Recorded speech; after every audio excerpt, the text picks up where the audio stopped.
Hey nerds, Monica here. Welcome to the Data Podcast for Nerds, where today's a very special episode. We are celebrating the 100th episode of the show. And I'm very, very excited for today. I'm also very excited to have all of these past guests coming to celebrate with me. So I thank you everyone so very much for coming and celebrating with me. I've been running the show for 3 years now. So we're going to talk about like what's been happening for the last 3 years in the data space. And we have some games or sort of games to play. So yeah, we're going to have a really, really fun time. First off, I want to get into intros, but unfortunately, we don't have time to really get into full origin stories like we usually do. What we're going to do is go around and mention who you are and what you're known for. So fast answers, no overthinking it, and then we'll get into our sort of game after that. So who wants to go first? I'll go first. Okay. And be done. Hi, I'm Ramona. I'm a knowledge architect. I have recorded with Monica for at the end of each year, a year in review. So we have already done 3 of those episodes. So I am known for that. And I am known for data with heart, the hashtag data with heart, leadership with heart, and most recently context is empathy. And I'm looking forward to this. And Monica, I promise you, and this is a very special drink from my home country, made by my own parents, and it's 10 years old. So perfect for 100th anniversary. It's a 10 square. So here's to many, many more. Happy anniversary. And happy to be here with everybody celebrating Monica. Thank you. All right, who's next? I'll jump in because I'll overthink this. Like I put it in the chat, I'm currently overthinking this. I don't know how to answer it, but I'm Robin Hunt out of Birmingham, Alabama. I would say it depends on who you're talking to, but a lot of people know me from my LinkedIn learning courses about learning data analytics and early data analytics and foundational skills. Maybe for the content of CompTIA Data Plus. But here locally, people know me as the Excel trainer. So, yeah, that's me. Thank you, Robin. My name's Elijah Butler. I am a senior data analyst. I've been working in the field about 5 years. Originally, I was kind of the TikTok guy because that's where I kind of got my start. That would teach you how to learn data analytics, share all the free resources and stuff. But now I'm just talking about data analytics everywhere that someone will listen. Amazing. All right, I'll go next. Maddie Two Shoes, I'm known as online. I am known for shitposting on LinkedIn and not caring about whether people like it or not. It's really, I just simply don't care. I just say what's on my mind. I've been in data analytics for almost 15 years, and I'm also known for being the decision engineer. I will give this a shot because I've been overthinking this whole time. I'm Sonali. My name is Sonali. I work in the people analytics space, so data analytics, but with employee data. And I guess I think I'm known for the person who started creating content on LinkedIn and then disappeared. So that's the one that I'm gonna stick with for now. All right, I like that one. Okay, so sort of a game that I put together. I'm going to see how well I did with what everyone's known for because I gave everyone nerd awards. So what we have, let's see. There we go. We have Data Nerd Awards. All right, ready for this? Okay, let's see how this goes. So first off, what I'm going to do is we'll do it in order of folks that appeared on the podcast, those that are here. First appearance was Maddie Two Shoes. So we have clips for everyone. How do you make data taste better? Yeah, it's a great question. I think it's a tagline that works really well to catch people's attention.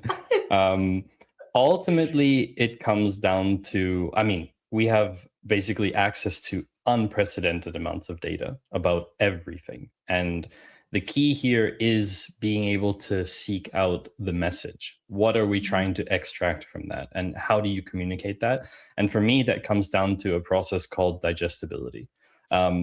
It's the same thing as with when you eat, you do not put the entire steak in your mouth at the same time. Because it's just not going to be very digestible.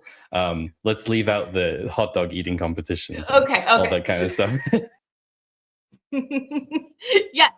So with that, the award that Maddie Two Shoes gets is makes data taste better.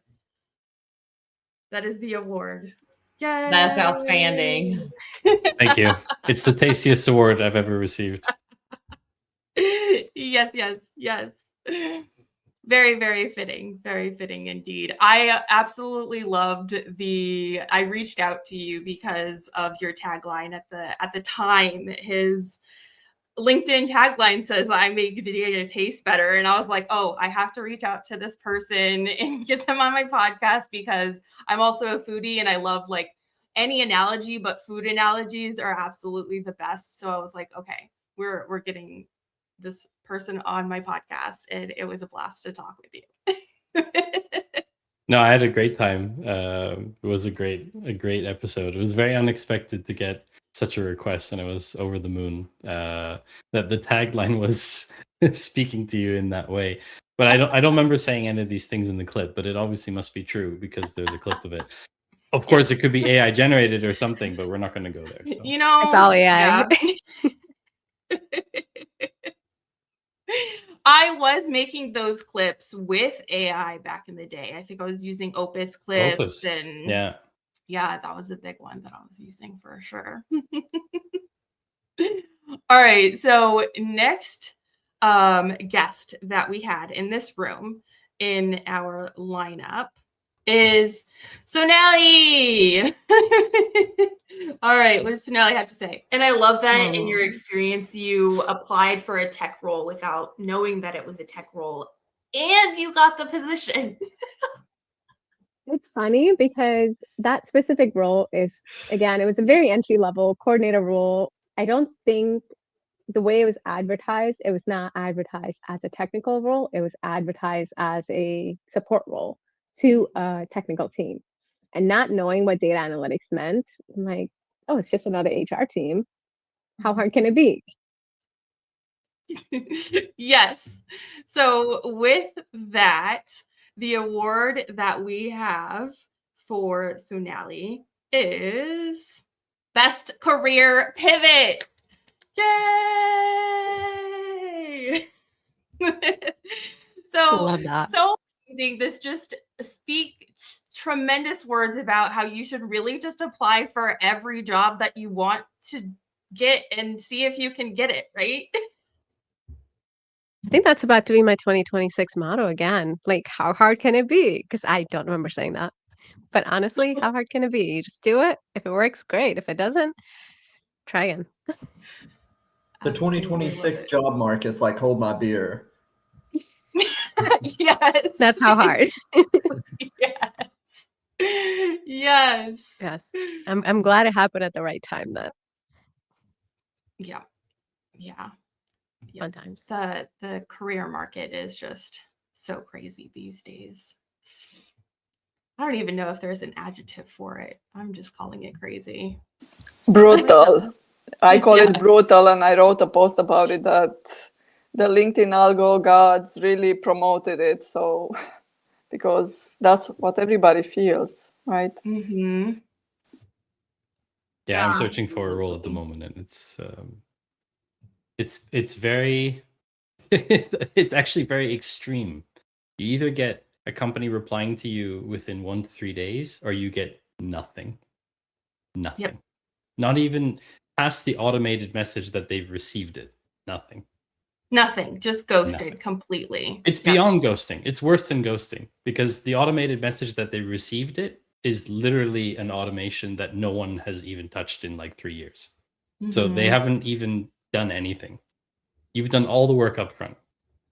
Yeah. And you get nothing. Yeah. Sort of feels like the process of getting employment never changed. They just added software to it. And so it was already bad. And now it's just bad with software.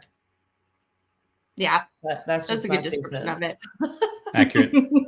Quite accurate. All right. The next guest on the podcast was Elijah. Yeah, Oh man. definitely. The library should hire you. Good. There's like a guy on TikTok that just works at a library and makes content about it. I could be that guy. Yes, absolutely.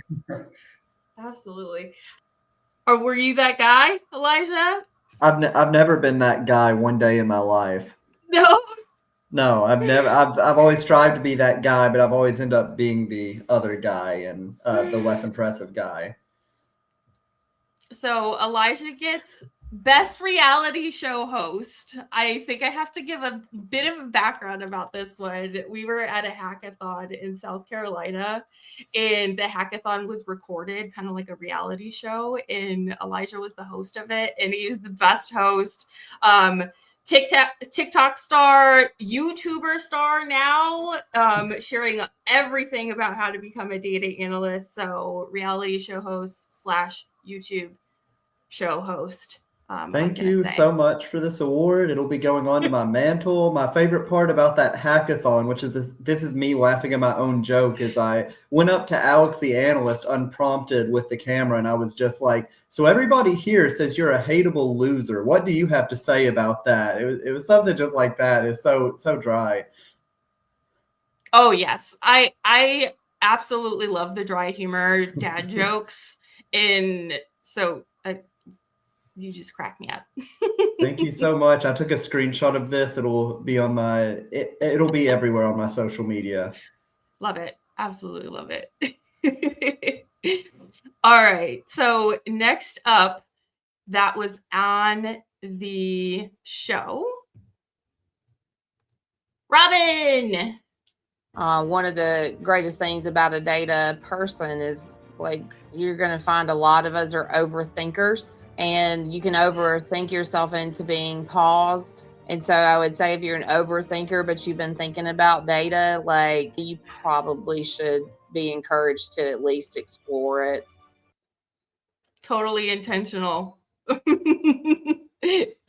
And Robin gets Miss Power Query. Oh, I will totally take it. I will totally take it. I'm in love with Power Query. Power Query for everyone. That's fantastic. I'm also glad I didn't wear that shirt today. Oh my gosh, that would have been so funny. That would have been yeah. And it's funny that we've already discovered I'm an overthinker. So it's very fitting that you picked that clip. I do stand by what I said though. If you're an overthinker, you maybe should consider data analytics. I've seen a lot of good overthinkers figure it out. So yeah, I love it. Oh yeah, definitely. I'd say what sticks out to me on my episode with you is nothing that I said, but you asking about the origin story really stuck with me and oh really made me really think, and yeah, made me really go back and do some self-reflection. And yeah, I really enjoyed. Nothing I'd ever say is always entertaining about anything, but it's when someone asks you a question that makes you really reflect, I think that's powerful. So yeah, I enjoyed my episode with you. Aw, I love exploring everyone's origin stories and just understanding like where people come from, how they got to where they are today in their careers. And so just so wonderful to have all of you on the show. We have one more clip. This clip actually is a all-encompassing clip from beginning to end. And we have Ramona. So Ramona's been doing recap episodes from season 1, season 2, and season 3, which just launched a couple days ago. But yeah, so I just put together a little clips of this one. I am most excited for season 2 of the Data Podcast for Nerds and meeting so many more awesome professionals. Here's to a new year with nerd nourishment, and cheers to everyone, health and happiness, and well, everything that comes with it. This is the third time we do this, and it's like everything went out on a blink, but so much has happened, right? And you remain one of the few people in data who continue the podcast, so that is something to celebrate again. And Ramona, she gets biggest fan of prime numbers. Yes, thank you. Yes, absolutely. And it was interesting seeing my hair style evolution. I need to go back to the first episode. I feel that way too, all of my different colors and styles and all of that. It's definitely fun to watch the progression.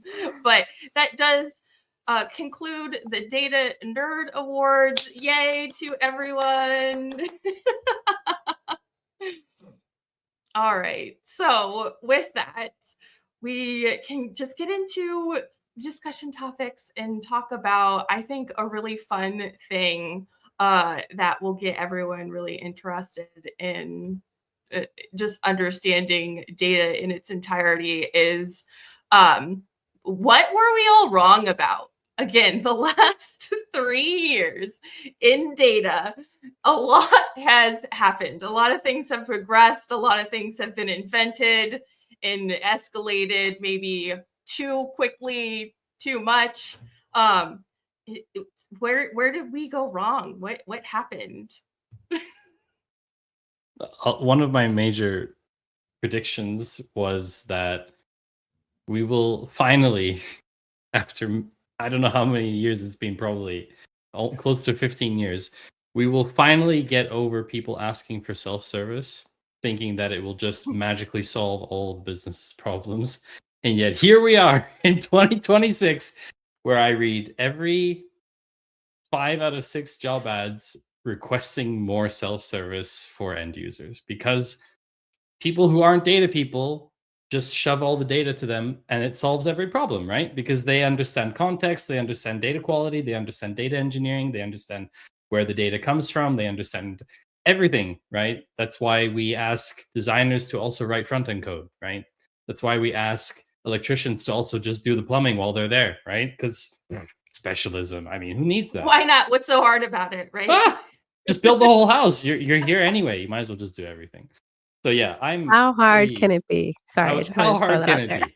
Exactly. How hard can it be? So I was very wrong about this. This is still prevalent today. I can go or try.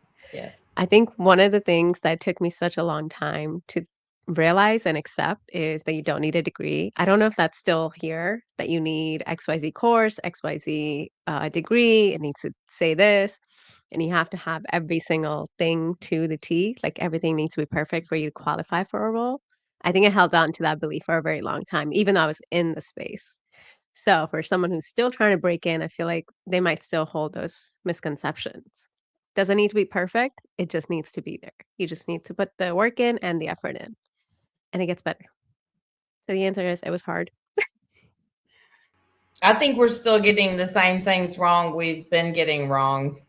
It's just now technology is so fast that like it's regrettable, like in some areas.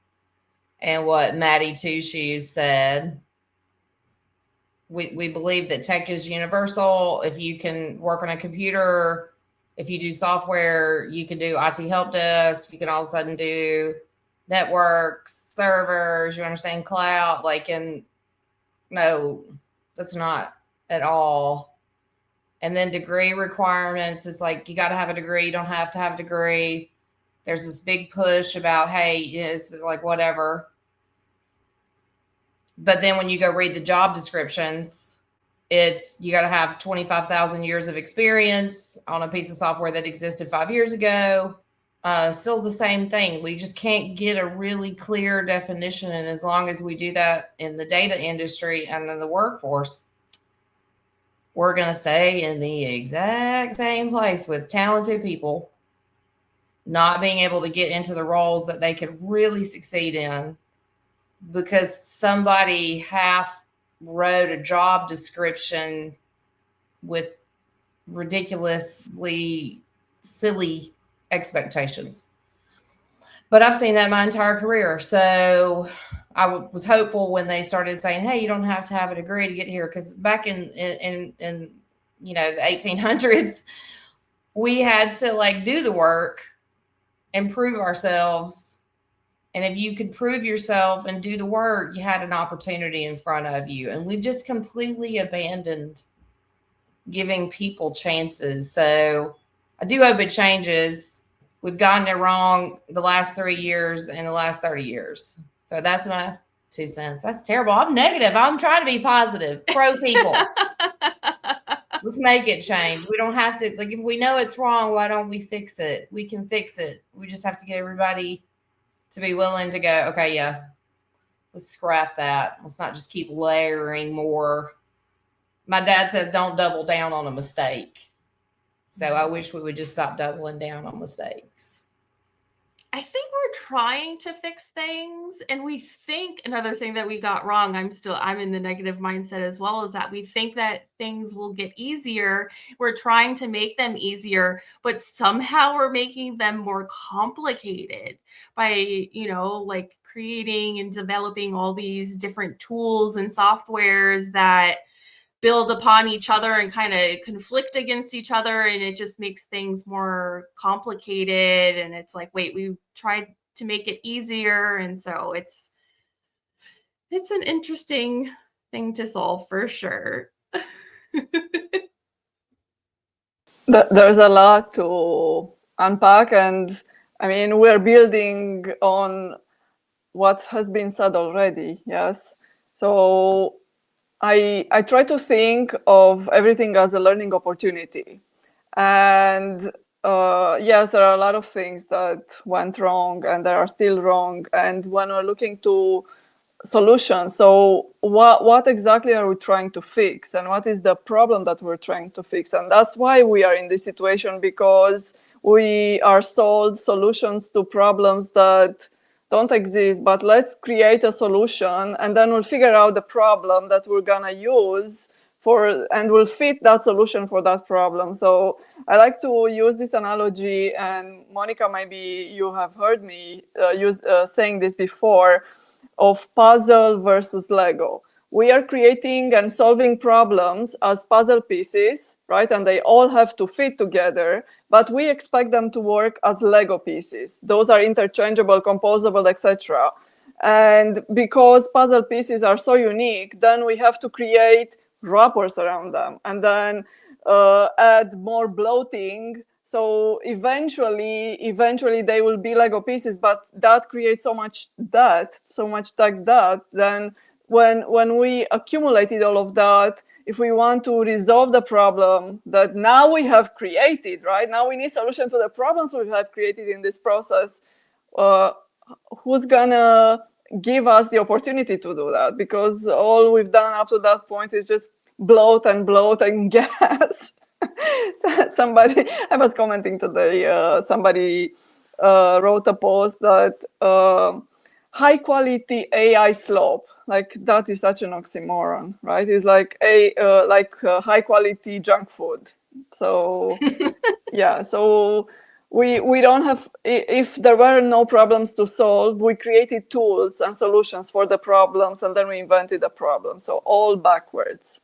And Elijah, you have a lot to conquer now after we all express our negativity. Yes, I'd like to hear Elijah's take. What were we all wrong about? I don't have a perfect answer to this question, but I can go on. I'll give my best answer. I hate AI way more than I thought I was going to hate AI. Whenever AI started popping off, it was like, oh, it's going to cure cancer. It's going to do this. And it's like, nope, we have a social media's AI that's generating unconsensual semi-nude pictures of people. We have people using AI and using all this energy and water to create the stupidest videos you've ever seen. You're seeing politicians post AI photos and videos, sometimes that are actually deceiving and not just silly, that are just deceiving people. And then I would say the best thing that AI is probably doing right now is helping people be more productive. But if I'm more productive as a data analyst as a result of AI, I'm not really seeing the result of that. Who's seeing the result of that? It's the billionaire that owns the company that I'm working for. So basically, AI is helping us use way more energy, use way more water, do all these unethical things than make rich people richer. I am not a fan. I use AI because I kind of have to, but yeah, that's my spiel about AI, and thank you for having me here.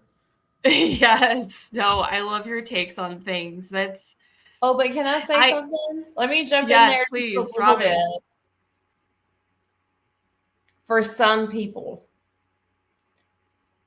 who don't have access to technical foundational skills, the barrier for their entry into technical roles has been reduced. So all the things you said are absolutely true. I don't disagree. But it can also be true at the same time that for some people, this is going to elevate them into job roles that once they understand it, they will be able to perform. And it's their brain and the analysis that comes from the human that is so important for us to be able to look and like, how do we solve problems with these massive data sets? So I'm with you, but there is a degree of me that believes for people who do not have access to go take classes, go get a degree, go have, this is a tool that can empower them to change their lives. So, but that's not the AI marketing slop that I agree with you on. So it's just an interesting dilemma we find ourselves in. Yeah. For sure. I was being a little bit probably too big of a hill there, but definitely some things like that are true. And then I could see there are definitely like a lot of good uses that will be the beneficial stuff that would be nice if it was used a bit more. Like I could see it helping people with like various disabilities and stuff well, Absolutely. because it can provide manpower where like manpower didn't exist. Right. No, It's I great still that- believe everything you said was like right on. So it's Yeah. but I remember this when the internet came about. Like I started before the internet was really a big thing. So yeah, I just look forward to like us navigating this. I wish we could get away from some of the stuff, and I hope that ethics and bias and all of the bad, like we I hope we've learned from the things that we should have learned. Jury's out. Yeah. I'm not sure we have. Elijah, you Yeah. mentioned disability. I had a firsthand experience. I had surgery on my wrist a couple months back, and I couldn't type really well. So I actually was doing a lot of dictation. And the tools today that we have available because of AI that allow for transcription of voice are truly, they're so far beyond what we used to have just a few years ago. And being in the content creator space, you and I both know that transcribing video used to be very, very difficult and tedious, and today it's very, very easy. So I would like to think that we would see more use cases like that. The problem is that the way that it's set up in terms of an investment vehicle today, the return on investment isn't, let's help these 1 million people in the UK who are disabled, right? There's 1 million people in the UK can't use the internet as it is designed today, like a normal website, right? But AI isn't designed to help those 1 million. It's designed to give the other 50 something million who have internet access, get them to buy more stuff, because it's late stage capitalism. right? That's the return on investment from this vehicle has to be that way. And I'm hoping that from this fountain of wealth that is pouring into this industry at the moment, that some of this sprinkling can land in other areas as it has landed, like with transcription tools or better accessibility audits. I've seen some AI accessibility audits that are really good already.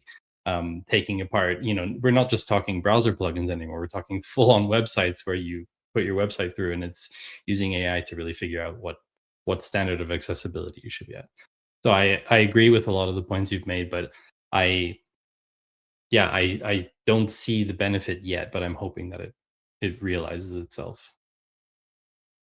Yeah, there's been so many technologies that have been advancing in such a rapid manner over these past 3 years. It's like, talking about how do you get into the data space back then is completely different than what it is now. So to kind of transition into our next question, if you are starting a data, starting to try to get a data career today, no reputation, no network, with all the craziness and the technologies that are available to us, what would you focus on in your first months? I think this is a good segue to continue the prior conversation on AI, because I would really start there. Use AI to your advantage. Just everybody has one of these. And even if you just look, if you open the screen, it tells you how much time you spent on which app. That is already data. So use AI to train yourself, to learn to ask really good questions and improve the asking of better questions. And AI will help you and will guide you. And be careful with the rabbit holes, especially especially if you're, well, it doesn't matter actually. If you're a beginner or if you're a very experienced, rabbit holes are there for everyone. Just use it to your advantage and learn and build and teach as you learn and build and teach. So it's a complete and it's a loop, and just in that way you increase all of your skills. It's very important to learn to build, and it's very important to communicate. And I would say that communication is a bigger component, because asking those questions, right, the prompting, that is communication. Writing code is communication. And then sharing with the community and building up your network is communication. So I guess the bigger umbrella, become a really, really good communicator. Yes, communication is key. That's definitely one of the soft skills that's absolutely necessary for all data professionals. I do not like the word soft skill. And yeah, I like Cassie's naming for it. It's the skills the hardest to automate. So I like that definition for those skills, because they are absolutely not soft. But I know the history. I read it in one of, I think, Adam Grant's book. I read the history of how it, or maybe Simon Sinek, I don't remember. But I at some point in 70s, and it was about military and how they wanted to train military to have softer skills, and soft in the sense that they wouldn't use tanks or guns. So it's coming from there. Okay. Interesting. How would anybody else start their data career today? It's not that I disagree with you, Ramona, but I would probably urge someone to take an alternative approach, which is tools and kind of the experience that we've gathered over the years of our working in the data industry. I feel like the number one obstacle to really being successful is that thinking. And you kind of spoke about it, about like asking questions and knowing how to ask good questions. I would probably urge someone to not touch any data analysis tools whatsoever and simply focus on how do they achieve that kind of thinking of an analyst? How do they think like an analyst? And there's lots of books of like how to sell like a salesperson, how to become an excellent negotiator. And it's funny that all the books about becoming excellent data analysts, you turn to like chapter 1, and it's like, oh, here's open up Excel and import this CSV file. I'm like, no, that's not how to become an excellent analyst. So it is about tools. Eventually, you do need to, of course, understand how to do data analysis work. But I do think the thinking is foremost, and I think as an obstacle, especially for someone coming into the industry without any experience, whether that person is 20 or 50 years old, I do think those thinking patterns are so much more important than the software patterns or technological ones. Yeah. I say watch a lot of Sherlock Holmes and High Potential. Has anybody seen High Potential? I'm absolutely obsessed with this show. It was this janitorial lady that was cleaning, I think it was like a detective center, and she ended up getting hired as a consultant because she was really good at just like figuring things out. Like there's a piece of paper on the floor and it has, different color inks on it. She knows exactly where the inks came from, etc. Like it's just fantastic show. Just any kind of detective show that gets your mind going. I like to try to solve things Mr. Mercedes. with it. Yes. Mr. Mercedes being one of the most recent ones that I've watched. Yeah, I think those shows or series or any kind of content that really kind of promotes that kind of investigative thinking. And one thing I want to add about the question thing is that people shouldn't be afraid that their questions are not good in the beginning, because I work with stakeholders who have 20 years of experience in business and they still ask really poor questions, like yes or no questions to analysts. And those are notoriously poor questions. So it's really not about having the perfect question ever. It's really just about knowing that the question can always get better, I think. Absolutely. But for that to happen, you have to ask a lot of questions, and you have to be willing to be so uncomfortable and just be okay with it. So it's and Matt, I absolutely agree with everything that you said, and I could spend the rest of the day bashing on tools. And I also came into this industry long before internet, so I had to build tools from scratch, and that gives me the advantage of understanding how tools should be built and what they should do, and that's why I'm so critical of them, because just clickety clack, that's not skill. And yeah, I would take on anyone who would claim otherwise. That doesn't teach you anything, especially if you don't understand what's behind and how it should be. So that you're always, and maybe that is something to be said about what you said earlier, right? The self tools. I don't even self-service tools. Yes, exactly. And this was one of the promises with AI as well. So why is that the problem that we are trying to solve? Yeah, I mean, it's really we could talk about this for a long time, but the problem is that people don't understand what they think they're solving with self-service. They think that they're getting people to ask more questions is better, but what they're actually just doing is getting people to ask more questions. And more questions does not mean that people develop a better understanding of their problem that they're trying to solve or the decision they're trying to make. Exactly. And so what you end up with is bigger backlogs for data teams. You end up with more resources used in a warehouse for all the querying that's happening in the background. And you end up with more frustration because people are exploring and clickety clack in these tools. And then eventually they reach some kind of barrier. And then they go to the data team having done all of this legwork. And the data team dismisses 80% of it because it's been wrong. It's not good for either side. And the fundamental problem that's been there that we're not actually trying to solve for is, why are we not talking about the decision in the first place? And that's why I'm so obsessed with decision science, because it's literally about this. The person doesn't start by saying, what solutions should I come up with? It's, what problem am I addressing? What decision would I take if I had the answer to this problem today? What would I do with this information? And if 70 to 80% of people today have no idea how to answer that question, there's no point in putting data in front of them yet.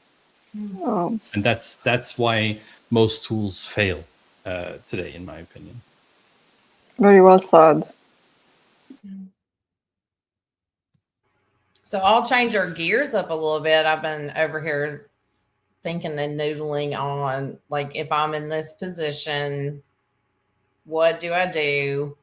And I think you spend the first 6 months figuring out what it is you might have the aptitude to do. And sometimes that means looking at things that say networks and servers, securities, whatever. And then you go, oh no, like me, I know that's not for me. And then I move on. So I would spend 6 months doing self-assessment over, what gets my interest? What am I totally disinterested in?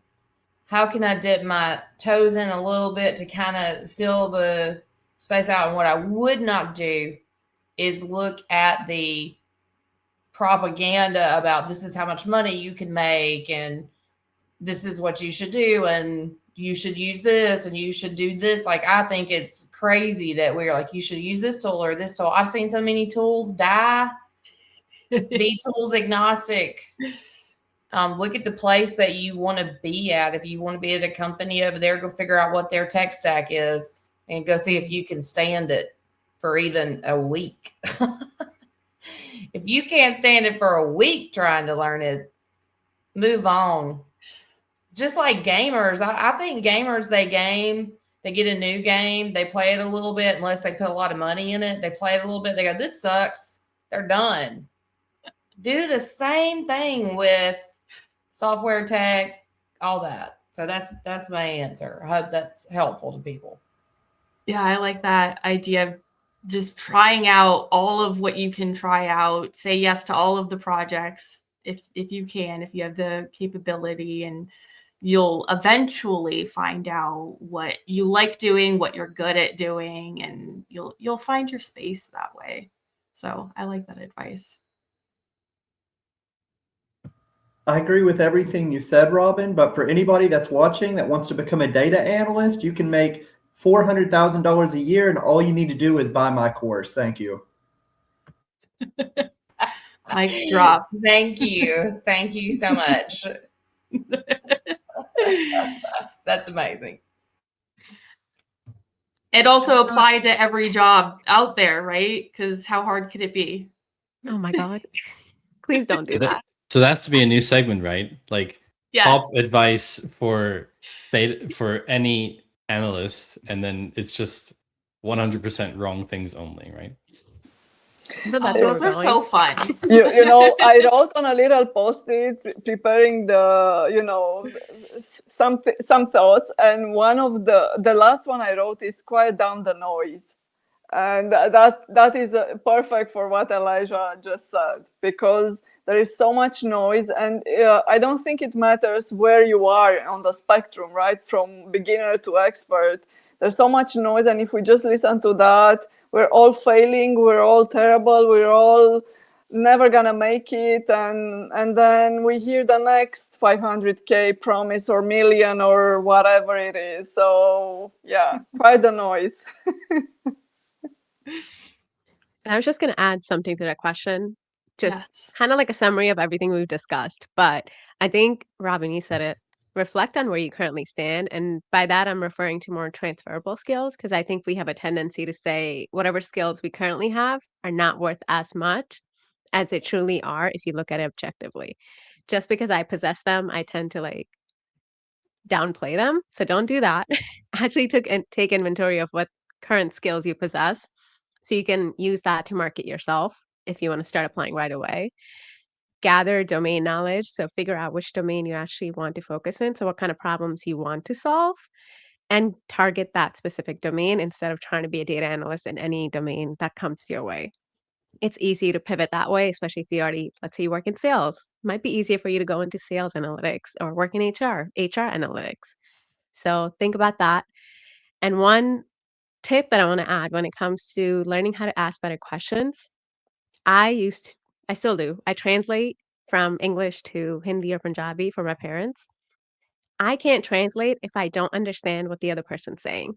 So I ask questions to have a better understanding so I can explain it to someone else. So always engage or try to engage in a conversation to understand what you're saying or what your stakeholder is asking for so you can go explain it to someone else, even if you don't have to, but pretend you have to. So that way you get a better grasp of the problems you're trying to solve. So that's just a tip on how to think better or how to ask better questions too. That's And yes, don't get fantastic. attached to tools. Yes. Oh gosh. Yeah. There's too many of them. They get invented too quickly and die too quickly. So don't get too attached. Unless it's in Excel. That one's I think that one's sticking around. I love Excel, so I'm just gonna say yes just for that. Yes. So that's the next question. Really quick lightning round. Hot takes lightning round. So Excel, it's gonna be around. I think I stole that from Robin, but that's my hot take. Be best friends with Excel. Corporate America loves Microsoft Excel more than you love your kids. Which is And why they put Power Query in there to keep that love. Just keep on keeping on. Yeah. Yes. Yeah. I think it's underrated by haters and then overrated by lovers. Yeah. Truth is in the middle. But I love it and hope it lasts because for some human beings, it's the only tool they'll ever be given access to support their role in achieving the data problems. And they're likely not in the data analytics department. I'll just throw that out there too. That's my hot take. First one ever. Any other hot takes? I was gonna echo what you said. It's perfectly rated. I feel like it just depends who you ask. I think it's right where it's supposed to be. And people need to appreciate it more. That I will say that. I think that the Excel professionals are seriously under evaluating their skills. And I'm saying this as someone who came into data via computer science degree, teaching undergrads data and doing data theory and data research and all of that. So for me, Excel was just the thing I would use for my personal expenses. I never even knew that Excel is a tool people use for work. So I just thought it's something that, I never even would have claimed Excel as a skill. So when via Monica, actually, I got to meet a lot of Excel professionals and participated into some of their workshops and the MVPs or whatever the thing that happens in Las Vegas, right? And then I realized, oh my God, you really do not realize how much you know. And if you would if you would trust your skills and just apply that to data modeling and just move out of the literal bubble, you would kick sorry, I didn't want to say a bad word. You would just be awesome, and you can make that high salaries.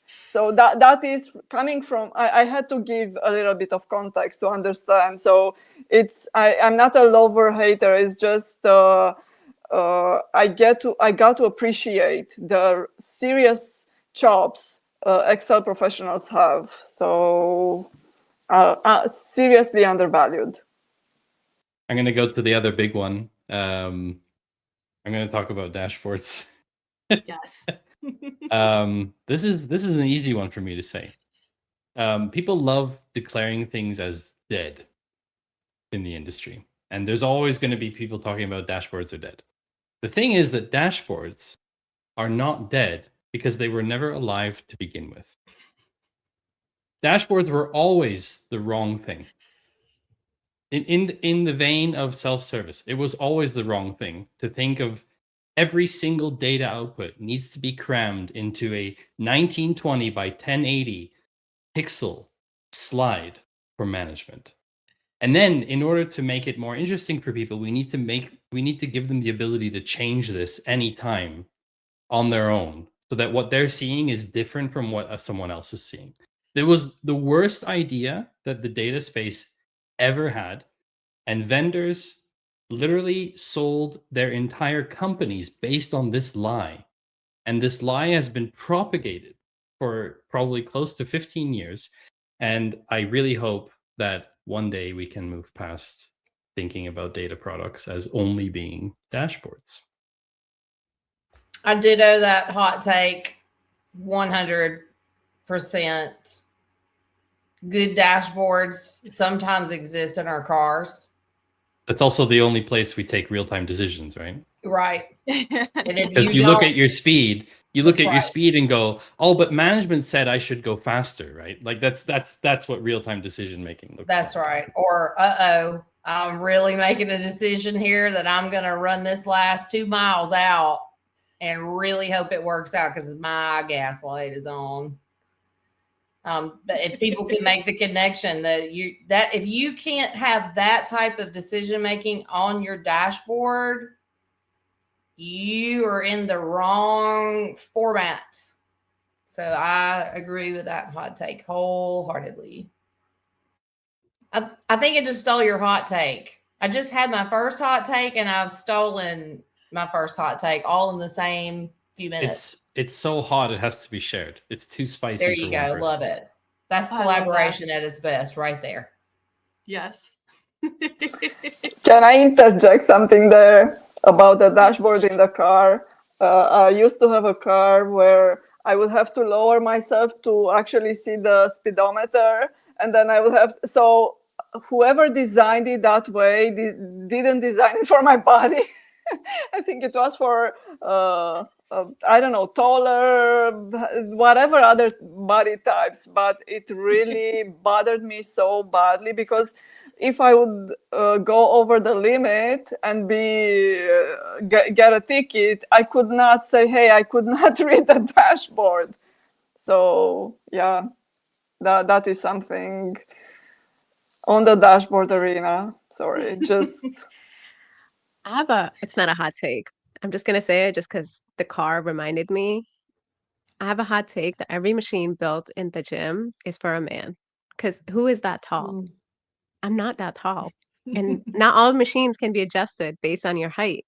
And it can only go down like to an extent. I'm like, I don't even think that's an average height for a woman. Yeah. That's how I feel about my gaming chair. I got a small gaming chair and my feet are still just like, boop, boop, boop, boop, boop. I can't touch the ground. I believe it, and like, there's going to be people yelling like, "Oh, you think this is sexist? You think exercise machines are sexist?" It's like, I think they've literally found that like crash dummies were literally sexist because like they were built to like test the impact of crashes on men's bodies, and they're just like there's difference depending on all of that. Oh goodness! I wasn't even saying sexist. I just don't think about it. I'm like, I'll say it. I can't read it. I'll say it. A lot of things are built sexistly. I'll put that out there. You can leave your comments below, but get mad at Monica. Yes. Same goes for the seat belts. And I know I was in a car accident and it was terrible, the damage it did to me versus the male driver. Oh goodness. So this is actually, there is data and there are that supports this. So I'm not inventing it. Rounding it to data, yes. Yes. Bringing it back to data, what's one prediction that you have about data careers in the next 3 years? They're all going to die. This is just so we can be wrong, right? At your 200th episode. So you can go like, oh, look. Exactly. I will go back around and make sure. It's just a loop. I'm not saying anything. I'm not making any predictions anymore. I don't want to be wrong. The world won't be around in 3 years because of AI. Ooh. No, that's a joke, but yeah. We're not on hot takes anymore. My prediction is that all careers are data careers. That's my prediction in 3 years. I would agree with that. Yep. Yeah, I think it's really almost there now. We just haven't admitted it yet, but that's my prediction. Yeah. There's nothing without data, right? And that's what everything around us does. It collect data, and then there are jobs that need to consume that data. So my prediction for the 3 years is that I call it the return of the generalist. So yeah, because people have been too everything is so siloed, and you this is your slice, and you don't need to know about the rest, or you don't don't have the time. I think the generalist role will have a resurgence. It should have a resurgence. Otherwise, I don't know how we can make it, right? I'm hoping that comes true. Elijah, what's your prediction? Yeah, I was going to say, I think hopefully, if we're not in a recession, that in 3 years it will be easier again to some extent to get into data because hopefully the job market will be in a better state. Because I mean, the economy, it's just going to fluctuate for forever. That's just what it does. And then second, maybe because of AI, there will be some new fad career that people are like, oh, you can spend a few months learning the skills and make 6 figures and stuff, because that's basically been what data analytics has been since COVID. So hopefully there will be a new fad career that will take at least some of the noise out of it. Like, honestly, I think when the economy's good, you can still succeed and land a data job by like working harder and doing some things differently than people that kind of, I don't know, try to half effort their way into it thinking that it will be easy. But hopefully there will be something. There will be some kind of AI tied career that it's like, you can learn this in 2 months and then land a really high paying job. And people will go to that were just going to data analytics because they thought it was easy money. Yeah. I actually do have a prediction. There will be at least 3, so 1 per year, hype new job titles in the data space. I've already seen one, so it's already 30% there. The semantic data engineer. Yeah, because making JSON blobs for LLMs is obviously very different than making JSON blobs for a pipeline. So it needs a new job title. Love that. My prediction was going to be tied to, I think what most of us said already is that there's going to be a job related to mostly cleaning data because we have so much and we keep feeding more data as we're using AI. I think there's going to be a lot of focus, should be ideally, on data cleanup. So maybe it's another job title. I agree. You haven't seen the chat I wrote before. The AI janitor job is the one I predict the most. That will be, but I don't even know what it will entail at that point, because it's going to be so bad and so much slop that we cannot clean it. So we have to just erase it, right? It's going to be an AI demolition or whatever. the set it on fire dumpster, whatever it is, right? Yeah, but data janitor, I've done that job, and I think it's very related to the data detective work, and that is when you actually go into that level, that is when you learn the most about data, and you can withstand any questions, any criticism when you really, really get into it. So I think all of us here really understand that. Absolutely. So many good predictions. And it was coming up to the top of the hour. I don't want to take too much more of anyone's time. I do want to do another lightning round, just really, really quickly. Closing remark. Where can we find and/or follow you? Any advice, quick advice to share with others? And I'll go around and ask Robin first, so she doesn't overthink. Yeah, I would say until Elijah teaches me how to be a TikToker or a YouTuber, which is suffering for me, you can find me on LinkedIn. I put most of my content, my thoughts there. What was the other thing you asked us to do? Oh, yeah. I asked too much. Advice. Don't cancel yourself. Never stop learning. Always invest in yourself. That's my advice. Love that. Thank you, Robin. Elijah. First of all, thank you for having me here, and this has been a lot of fun. And for anybody listening, I think there was a lot of like humor here, but also some of our discussions around AI and Excel and stuff I actually think are really valuable. So I'm really happy to have been a part of this. And then for anybody that wants to find me, I post on LinkedIn about every day. I'm on a little bit of a break, but about to start back doing weekly YouTube videos. I'm on Facebook, Instagram, TikTok, Threads, all of that jazz. And I would say my last piece of advice are two things to do, and you'll have a successful career. Number one, be really good at whatever you do. And then number two, put a lot of effort into networking, because network isn't everything, but once you're good at what you do, that's going to be how you land a job, especially in a terrible job market. Absolutely. Absolutely. So, Nally. You can all find me on LinkedIn.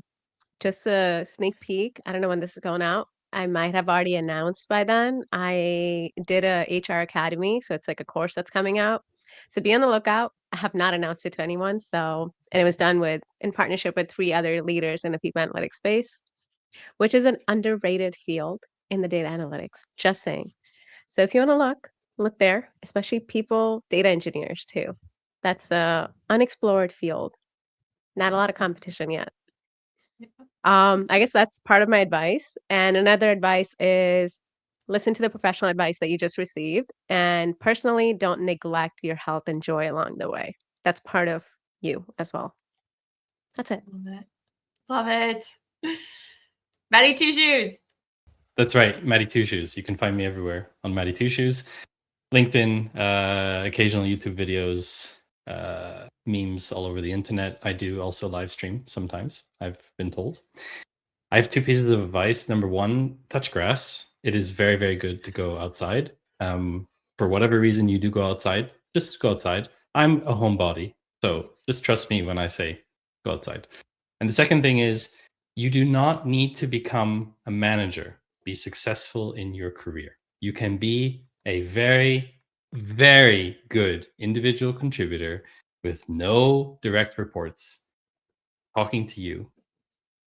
And you do not need to feel pressured to become a manager. I love that advice. Thank you so much. And Ramona. It's hard to follow. Such great advices. I don't know what I would add. So you can find me on LinkedIn, and I also write on Substack. For advice, I think that, I'm going to use another philosophy analogy of that of a double helix, that each individual is a person, a human, and a professional, and they are intertwined, and you really cannot separate one from the other. So we take in our professional life from our personal life and vice versa, and they affect one another, and we have to take care and feed both of them. So don't, especially at various stages and seasons in our lives, we need to focus more on the personal part, and others more on the professional part. But everything use everything as a whole, right? As a mom, I've learned skills that I can take in my job, and I took skills in my mothering from my job. So use and be learning at all time. Don't discredit nobody. It doesn't matter if they're a janitor or if they are a CEO. There is something to learn from everybody and from everywhere, including this group of amazing people here. So thank you, Monica. This has been amazing, and looking forward to December 4th episode. Yes.